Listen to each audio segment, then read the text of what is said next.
आप सभी श्रोताओं का साहित्य संग्राम यूट्यूब चैनल पर हार्दिक स्वागत है। आप सबसे विनम्र निवेदन है, कृपया चैनल को लाइक करें, शेयर करें और सब्सक्राइब करें।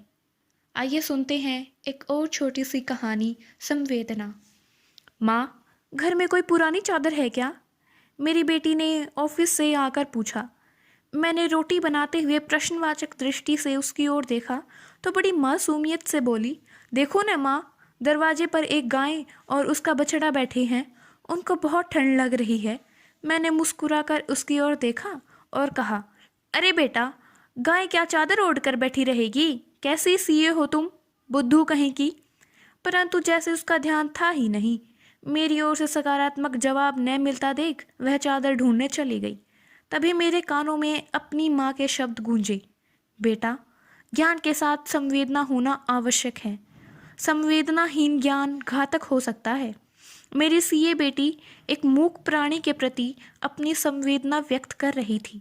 मेरे सामने वे दृश्य घूमने लगे जिनमें संवेदनाहीन युवा एक्सीडेंट के समय मदद करने के स्थान पर वीडियो बनाने में लगे रहते हैं या लड़कियों के साथ होने वाली दुर्घटनाओं के मूक दर्शक बने रहते हैं। माँ ने समझाया था कि जीवन की छोटी छोटी घटनाओं के जरिए जगाई संवेदनाएं गहरी भावनाओं को स्थान देती हैं। मैंने तुरंत निर्णय लिया कि मेरी बेटी की संवेदनाएं समाप्त नहीं होनी चाहिए और मैंने हाथ का काम छोड़ा और तुरंत 2 चादरें निकालकर बेटी को थमा दी। मेरी बेटी खुशी से चहकते हुए बाहर जाकर उस बछड़े को चादर ओढ़ाकर ठंड से बचाने की कोशिश में लग गई। उसके पिता बड़े प्रेम से अपनी संवेदनशील बेटी को निहार रहे थे। बछड़ा चादर सहित उठकर घूमने लगा था और मैं बड़ी राहत महसूस कर रही थी कि 2 चादरों के बदले मैंने अपनी बेटी की संवेदनाएं सुरक्षित कर ली थी। ज्ञान का कोश उसने अपनी मेहनत से खूब भर लिया था। अब संस्कारों के जरिए संवेदना के खजाने भरने बाकी थे। यह एक अच्छी शुरुआत थी।